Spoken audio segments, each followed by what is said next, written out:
మీరు వింటున్నారు నాన్న కథ చెప్పవా Telugu podcast, kids stories in Telugu by Sitaram and Reyansh.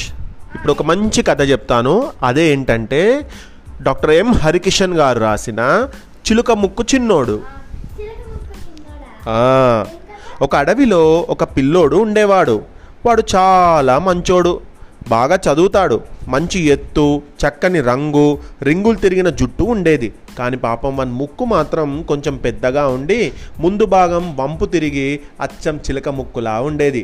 దాంతో అందరూ వాన్ని ఒరేయ్ చిలక ముక్కోడా అని బాగా ఎగతాళి చేసేవాళ్ళు.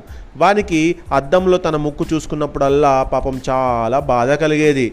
ఒక్కడే కూర్చొని కళ్ళ నీళ్లు పెట్టుకునేవాడు. ఎప్పుడూ అదే ఆలోచన, ఒకటే బాధ.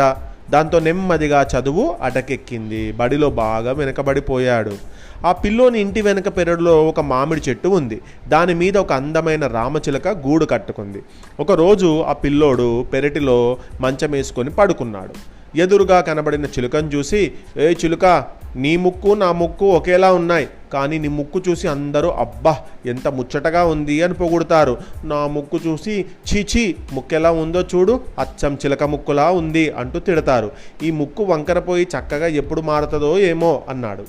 ఆ మాటలకు చిలుక చిరునవ్వు నవ్వి, ఈ లోకంలో అందరికీ అన్నీ ఉండవు. ముక్కు బాగుంటే మూతి బాగుండదు, కన్ను బాగుంటే కాలు బాగుండదు, కొందరు ఎత్తుకుంటే ఇంకొందరు పొట్టిగుంటారు, కొందరు లావుగా ఉంటారు, మరికొందరు బక్కగా ఉంటారు, కొందరికి అవయవాలన్నీ బాగున్నా అందమైన మనసు ఉండదు. సరే ఇవన్నీ ఎందుకు కానీ నా మీద ఎక్కి కూర్చో, నీకు కొన్ని చూపించాలి అంది ఆ చిలుక. వాడు పడకపక నవ్వేసి, నువ్వు ఉండేదేమో జామకాయంత, నేనుండేదేమో పనసకాయంత, ఎలా కూర్చుంటా నీ మీద అన్నాడు.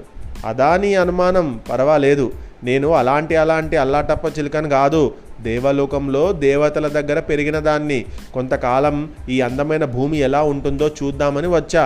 నేను కావాలంటే ఏనుగంత పెద్దగా మారగలను, చీమంత చిన్నగా కూడా కాగలను. ఒక్క నిమిషం ఆగు అంటూ నెమ్మదిగా పెరగడం మొదలుపెట్టింది. ముందు పావురమంతమైంది, తర్వాత కోడి పుంజంత అయింది, మరో నిమిషం నెమలంత పెద్దదైంది, ఇంకో నిమిషంలో నిప్పు కోడంత పెద్దదైంది, ఆస్ట్రిచ్ లాగా అంత పెద్దగా అయిపోయిందట. ఆ మరు నిమిషమే గండభేరుండమంత అయ్యింది. అది చూసి వాడు సంబరంగా దాని మీదకెక్కాడు. రామచిలుక రివ్వున గాల్లోకి ఎగిరింది. అలా ఎగురుతూ ఒక పెద్ద ఆఫీస్ మీద వాలింది. ఆ కిటికీలోంచి కిందకు తొంగి చూడు అంది. వాడు తొంగి చూశాడు. అక్కడ ఒక బెంచి మీద చూడముచ్చటైన ఒక యువకుడు కూర్చొని ఉన్నాడు. 6 అడుగుల ఎత్తు, తెల్లని ఛాయ, ముద్దొచ్చే మోగం, రింగుల జుట్టు, చూడ్డానికి సినిమా హీరో లెక్క ఉన్నాడన్నమాట.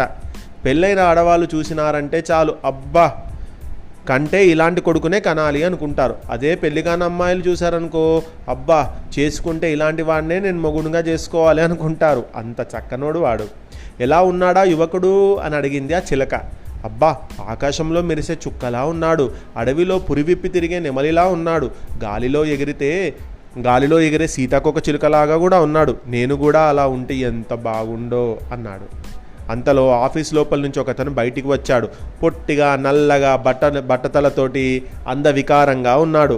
అతను బయటికి రాగానే ఈ 6 అడుగుల అందగాడు ఒక్కసారిగా పైకి లేచి సార్ అంటూ భయంగా వంగి సలాములు చేసుకుంటూ వణుకుతున్న చేతులతో అతని చేతిలోంచి సంచిని అందుకొని అతని వెనుకనే పరుగులాంటి నడకతో వినయంగా వెళ్తున్నాడు.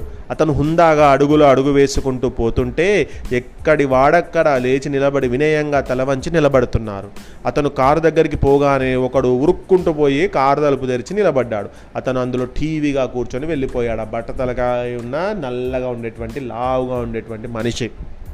చిలుక ఆ పిల్లోని వంక తిరిగి చూశావా, అతడు ఎంత గలీజ్గా ఉన్నా చూడ్డానికి అందరు ఎలా గౌరవం ఇచ్చారో. దీనికి కారణమంతా అతని చదువే. నిజమైన గౌరవం అందం నుంచి రాదు, తెలివితేటలు, అధికారం, నిజాయితీ నుంచే అందుతుంది. ఈ వికరించడాలు, వేలాకోలాలు అన్ని చిన్నతనంలోనే.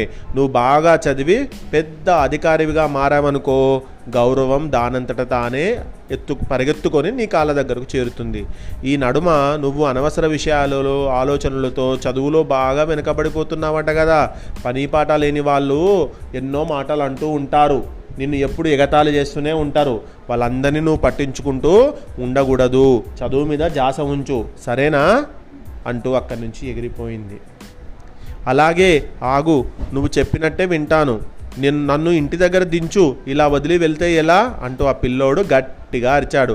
ఆ అరుపునకు అప్పుడే అక్కడికి వచ్చిన వాళ్ళ అమ్మ, ఏరా హాయిగా చెట్టు కింద పడుకొని కలలు కంటున్నావా, లే ఇంట్లోకి రా అని లేపుతుంది. ఓ ఇదంతా కలనా అని అనుకున్నాడా పిల్లవాడు. కానీ కలలో జరిగినటువంటి విషయము నిజం కాకపోవచ్చు. కానీ నిజమైన విషయం ఏంటి? బాగా చదువుకుంటే మంచి గౌరవం అనేది వస్తుంది. ఇంతసేపు వచ్చింది కలనా, కానీ అది కల కాదు, నిజం. చిలక చెప్పిన మాట నిజం. ఇకపై చదువులో అస్సలు వెనకాడకూడదు అని అనుకుంటూ మంచం మీద నుంచి కిందికి దిగాడు. కథ నచ్చిందా? Thanks to doctor M Harikishan గారు.